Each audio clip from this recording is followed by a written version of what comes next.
కార్తీక దీపం ఈరోజు episode explanation గురించి మాట్లాడుకున్నాం.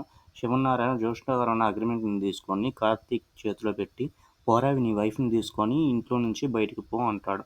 అప్పుడు జ్యోష్ణ తాతయ్య అది అంటే శివనారాయణ వీడు తప్పు చేశాడా లేదా అంటాడు. అప్పుడు జ్యోష్ణ చేశాడంటుంది. అప్పుడు శివనారాయణ దశరథ్తో ఇలాంటి వాడిని ఊరికి వదిలేయాలా అంటాడు. అప్పుడు దశరథ్ వదలకూడదు నాన్న అంటాడు. అప్పుడు శివనారాయణ నువ్వు చెప్పు జ్యోష్ణ, ఊరికి వదిలేయాలా? అప్పుడు జ్యోష్ణ అంటుంది వదలకూడదు తాతయ్య అంటుంది. అప్పుడు శివనారాయణ అంటాడు ఏం చేయాలి అని. అప్పుడు జ్యోష్ణ మెడబట్టుకొని బయటికి నెట్టాలి తాతయ్య అంటుంది. అప్పుడు శివనారాయణ జ్యోష్ణని నోర్మి ఏం మాట్లాడుతున్నావు, నీకు అర్హత ఉందా ఆ మాట అనటానికి అంటాడు. అప్పుడు జ్యోష్ణ తాతయ్య అంటుంది. అప్పుడు శివనారాయణ ఇంకా ఏం మాట్లాడుకు, ఉన్న కోపానికి నిన్ను కొట్టాలని ఉంది కానీ కంట్రోల్ చేసుకుంటున్నా. నువ్వు అసలు మనిషివేనా? అసలు బుద్ధి ఉందా నీకు? ఆ బుద్ధి తలలో ఉందా లేకపోతే మోకాల్లో ఉందా అంటాడు. నాకు తెలిసి ఆ బుద్ధి నీకు కాల్లో ఉందేమో అంటాడు. అప్పుడు పారిజాతం ఏం మాట్లాడుతున్నారు, తప్పు చేసింది కార్తీక్, అయితే జ్యోష్ణని ఎందుకు తిడుతున్నారు అంటుంది. అప్పుడు శివనారాయణ నువ్వు మాట్లాడుకు అంటాడు. అప్పుడు సుమిత్ర నిజమే మామయ్య గారు, మనం వేలం పాట పాడకుండా ఆపి మనకు నష్టం వచ్చేలా చేసింది కార్తీకే కదా, జ్యోష్ణని ఎందుకు తిడుతున్నారు అంటుంది.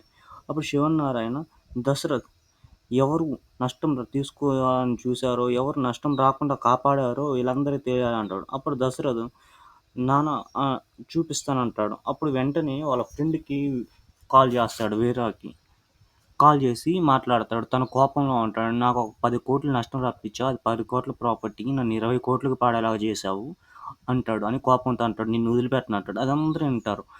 అప్పుడు వీళ్ళేమంటారు, ఆశ్చర్యపోయి చూస్తూ ఉంటారు.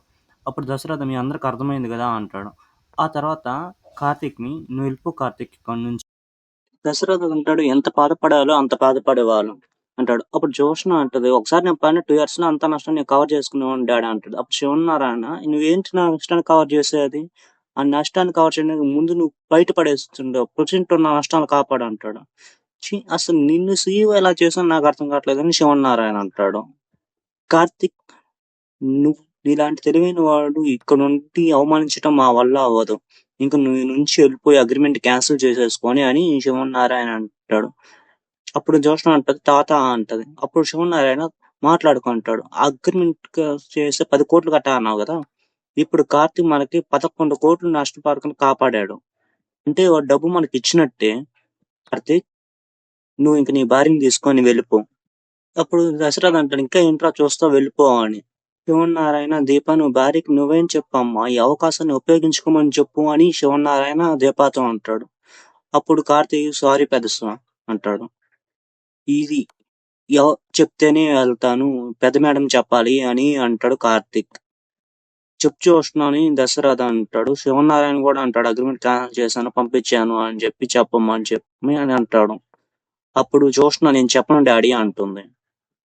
బావ ఎక్కలేడు ఇక్కడే ఉంటాడు అని జ్యోష్ణ అంటుంది. ఎస్ నాకు తెలుసు నష్టం నుంచి బయటపడడం, అది బావ నా కాడ ఉండాలకే నష్టం నుంచి బయటపడ్డాము, లేకపోతే అవ్వదు కదా, అందుకని బావ ఇక్కడే ఉంటాడు అని చెప్పి అంటుంది. అంటే బావ లేకపోతే ఈ నష్టంలో ఉండేవాళ్ళం కదా, నా లాంటి సీఓకి బావ అవసరం అంటూ జ్యోత్స్న అంటుంది. అప్పుడు కార్తీక్ నేను చెప్తున్నా నువ్వు బయటకు వెళ్ళిపోమని దశరథ్ కూడా అంటాడు. కానీ కార్తీక్ అయితే కాదు పెద్ద మేడం చెప్తేనే వెళ్తాను అంటాడు. శివనారాయణ కూడా అంటాడు వెళ్ళిపోరా అని. కానీ కార్తీక్ మాత్రం వెళ్లకుండా అక్కడే ఉంటాడు. నేను పెద్ద మేడం చెప్తేనే వెళ్తాను అంటాడు.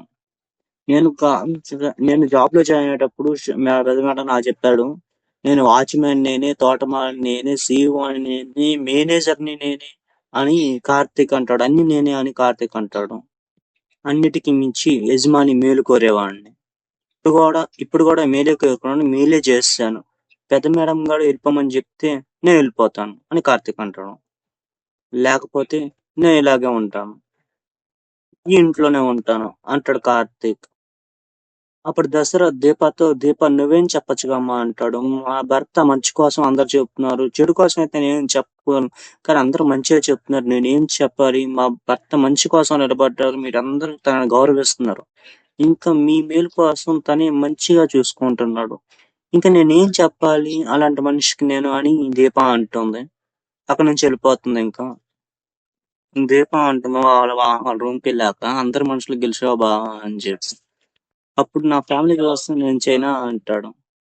లేదంటే నా ఫ్యామిలీకి నష్టం జరుగుతుంటే చూసారా అని దీపతో అంటాడు నవ్వుతూ. అప్పుడు దీప స్వీట్ ఇస్తది కార్తిక్‌కి. స్వీట్ తీసుకొని తింటా ఉంటాడు. అప్పుడు అంతలోనే సుమిత్ర వాళ్ళ కాడికి వస్తది. అప్పుడు సుమిత్రని చూసి కార్తీక్ దీప నాకు కొంచెం పనుంది. నేను తర్వాత వస్తానని చెప్పి అలా అని చూస్తాడు. కానీ సుమిత్ర నువ్వు ఆగురా కార్తీక్ అంటది. ఏంటి పెద్ద మేడం గారు అని చెప్పి కార్తీక్ అంటాడు. ఇప్పుడు సుమిత్ర అంటది నువ్వు చేసిన పని నాకు నచ్చలేదు అని చెప్పి అంటది. అప్పుడు కార్తీక్ స్వీట్ తింటాం మంచిదేవనే కదా అంటాడు పెసరపప్పు తింటూ. పైగా దీప చాలా బాగా చేసింది మీరు కూడా తినండి అని చెప్పి అంటాడు. అప్పుడు సుమిత్ర నాకు అవసరం లేదురా నువ్వు తిను గబానా అని చెప్పి అంటుంది. అప్పుడు కార్తీక్ నోట్లో పెట్టేసుకొని తినేస్తాడు. తినేసాను చెప్పండి అంటాడు. అప్పుడు సుమిత్ర ఇక్కడ కాదు ఇక్కడ మరి వన్ రూమ్ లో నిలబడి మాట్లాడితే మీ ఆవిడకి ఇబ్బంది అని చెప్పి వాళ్ళ ఇంటికి తీసుకెళ్తది. అప్పుడు కార్తీక్ దీపన్ గాడు నువ్వు నా ఎంట్రామ్ అని చెప్పి అంటాడు. అక్కడికి వెళ్ళాక సుమిత్ర ఒట్టేపించుకుంటది కార్తీక్ చేత. కార్తీక్ కూడా ఆలోచించి ఒట్టేస్తాడు. ఏడ్చినాక ఏమడుగుతారా అని చెప్పి అందరు చూస్తాడు. అప్పుడు సుమిత్ర అంటది ఇన్ని అవకాశాలు వచ్చినా నువ్వు వెళ్లకుండా ఇక్కడే ఎందుకు ఉంటున్నావు అని చెప్పి అంటా ఉంటది సుమిత్ర. అప్పుడు కార్తీక్ ఏం చెప్పాలో అర్థం కాక అలాగే చూస్తా ఉన్నాడు. వీళ్ళందరూ ఏమో ఏం చెప్తారా అని అంటది. అప్పుడు దీప అనుకుంటది లోపల ఇప్పుడు చెప్పకుండా తప్పించుకోలేడు బాగా ఒట్టేశాడు అని చెప్పి అంటది. అప్పుడు కార్తీక్ తెలివిగా మీ కూతురు కోసం అని చెప్తాడు. ఎవ్వరికి ఏం అర్థం అవ్వదు. కూతురు కోసమా ఎందుకు అని చెప్పి ఏం అర్థం అవ్వదు. కానీ అప్పుడు కార్తీక్ చెప్తాడు టైం వచ్చినప్పుడు అర్థమవుతది. ఇప్పుడు కాదు టైం వచ్చినప్పుడు అందరికి అర్థమవుతది. అది త్వరలో అర్థమవుతది అని చెప్పి కార్తీక్ అంటాడు. ఇప్పుడు జోష్న ఉంటది. ఏంటి బాగా కన్‌ఫ్యూజన్‌లో పడేసి ఎళ్ళిపోయాడు ఇక్కడి నుంచి అని చెప్పి జోష్న అనుకుంటది. అప్పుడు శివన్నారాయణతో అంటాడు. నాన్న నీకేమన్నా అర్థమవుతుందా? అర్థమైందా? కార్తీక్ చెప్పిందంటే ఇప్పుడు శివన్నారాయణ ఏం అర్థం అవ్వలేదురా వాడి మనసులో వేరే ఏదో ఉంది కారణం అని చెప్పి శివన్నారాయణ అంటాడు. ఇంకా కట్ చేస్తే కార్తీక్ వాళ్ళ ఇల్లు చూపిస్తారు. అక్కడ కార్తీక్ దీపం ఉంటారు. అక్కడికి పారిజాతమును జోష్న వెళ్తారు వాళ్ళ ఇంటికాడికి. వాళ్ళ ఇంటికొచ్చిన జోష్న కార్తీక్‌తో బావ నువ్వెందుకని నా కూతురు కోసం అని చెప్పావు? అదే సుమిత్ర కూతురు కోసం అని చెప్పినావో చెప్తావా? అని చెప్పి అంటది. అప్పుడు నీకు అర్థం కాలేదా మరదలా? అని చెప్పి కార్తీక్ అంటాడు.